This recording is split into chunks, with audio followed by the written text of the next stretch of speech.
ముందస్తుగా అరెస్ట్ చేయకుండా కేజ్రీవాల్ గారు అరెస్ట్ చేసిన తర్వాత చాలా రోజుల తర్వాత భారతీయ జనతా పార్టీ బీఆర్ఎస్ పార్టీ అప్పటికి మేము చెప్తాం 9 సంవత్సరాల నుంచి వాళ్ళు కలిసే ఉన్నారు.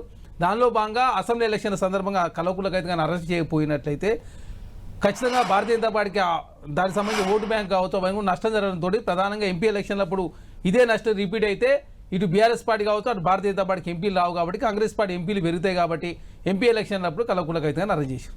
అంటే మీరు కవిత గారు ఎలాంటి తప్పు చేయలేదని నమ్ముతున్నారు? 2 సంవత్సరాల కాలం పాటు కవిత గారిని అరెస్ట్ చేయకుండా కాపాడింది భారతీయ జనతా పార్టీ. కేజ్రీవాల్ అరెస్ట్ చేయమని మీరే కదా డిమాండ్ చేశారు. కేజ్రీవాల్ అరెస్ట్ చేయమని చెప్పి మేము చెప్పాము. కేజ్రీవాల్ గారు అప్పుడు ఇండియా కూటమిలో ఉన్నారు. కాదు, అప్పుడు లేరు. ఎవరు లేరు? ఈ కేసు అయినప్పుడు లేరు ఇండియా కూటమిలో. వచ్చారు తర్వాత అదంతా కాంగ్రెస్ పార్టీగా మాట్లాడినాం.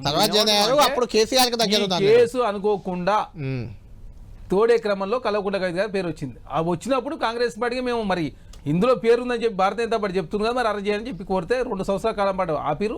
ఎమ్మెల్యే ఎలక్షన్ నష్టం జరుగుతుంది, ఎంపీ ఎలక్షన్ కూడా నష్టం జరుగుతుంది కాబట్టి అది భారతీయ జనతా పార్టీ బీఆర్ఎస్ పార్టీ లాభం జరుగుతుంది కాబట్టి ఎట్టయినా చేసేసి భారతీయ జనతా పార్టీ ఎవరు వాళ్ళు మిగులుతాం అని చెప్పేసి దానిలో భాగంగా కల్వకుంట్ల కవిత అరెస్ట్ చేసి దానిలో 5 ఉన్నటువంటి భారతీయ జనతా పార్టీ ఎంపీలు 4 ఉన్నటువంటి ఎంపీలు 8 అయిన పరిస్థితి మనం చూస్తాం. మేము 3 నుంచి 8 వచ్చినాం. లేకపోతే ఆ రోజు కల్వకుంట్ల కవిత గారు అరెస్ట్ చేయకుండా ఉన్నట్లయితే ఖచ్చితంగా కాంగ్రెస్ పార్టీ ఇంకా అత్యధికంగా ఎంపీలు గెలిచేవాళ్ళు. బీఆర్ఎస్ కూడా వచ్చాయి. అదే కాకుండా మీరు చూసి కూడా వచ్చామేమో కవిత గారు లేదు అప్పటికే భారతీయ జనతా పార్టీ బీఆర్ఎస్ కల్వకుంట్ల కవిత గారు బీఆర్ఎస్ పార్టీ కాపాడే ప్రయత్నం ఇవన్నీ జరిగినాయి కదా.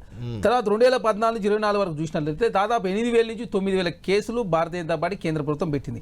ఇందులో 90% కేసులు ప్రతిపక్ష నాయకుల మీద, 25 మంది మీద భారతీయ జనతా పార్టీ సిబిఐ ఈడీ కేసులు పెడితే 23 మంది మీద క్లీన్ చిట్ ఇచ్చారు. మీరు అశోక్ చవాన్ గారు చూస్తారా, హేమంత్ బిశ్వాల్ శర్మ చూసుకుంటారా, శుభేంద్ర అధికారి తీసుకుంటారా, మొన్న చనిపోయినటువంటి అజిత్ పవార్ గారు తీసుకుంటారు, ఇంకెవరైనా తీసుకుంటారు. చాలా మంది కేసులు. తర్వాత గాలి జనార్దన్ రెడ్డి గారికి సంబంధించి కూడా కేసు ఫ్లో అయిన పరిస్థితి మనం చూస్తాం. కాబట్టి భారతీయ జనతా పార్టీ ఏంటంటే వాళ్ళ రాజకీయ అవసరాల కోసం వాడుకునే ప్రయత్నంలో వారు ముందుకు పోతారు.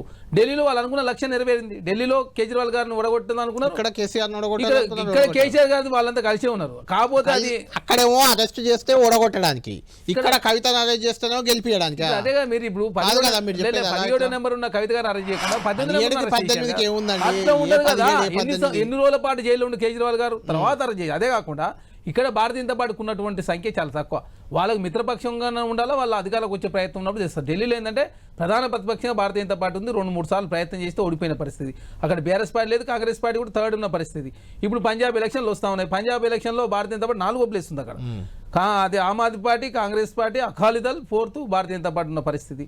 మరి ఏ అవసరాల కోసం ఎవరు ఎక్కడ చేసుకున్నారో అదే కాకుండా కల్వకుంట్ల కవిత గారు తెలంగాణ రాష్ట్ర వ్యాప్తంగా తిరిగి కేసీఆర్ గారితో బీఆర్ఎస్ పార్టీ ఇబ్బంది పెట్టే ప్రయత్నం జరుగుతా ఉంది. కాబట్టి ఇది వదిలించుకునే ప్రయత్నంలో కేసీఆర్ గారు నేనే భారతీయ జనతా పార్టీ నాయకులతో మాట్లాడి కేసు ముగించినట్టు కనపడతా ఉన్నది. రైట్.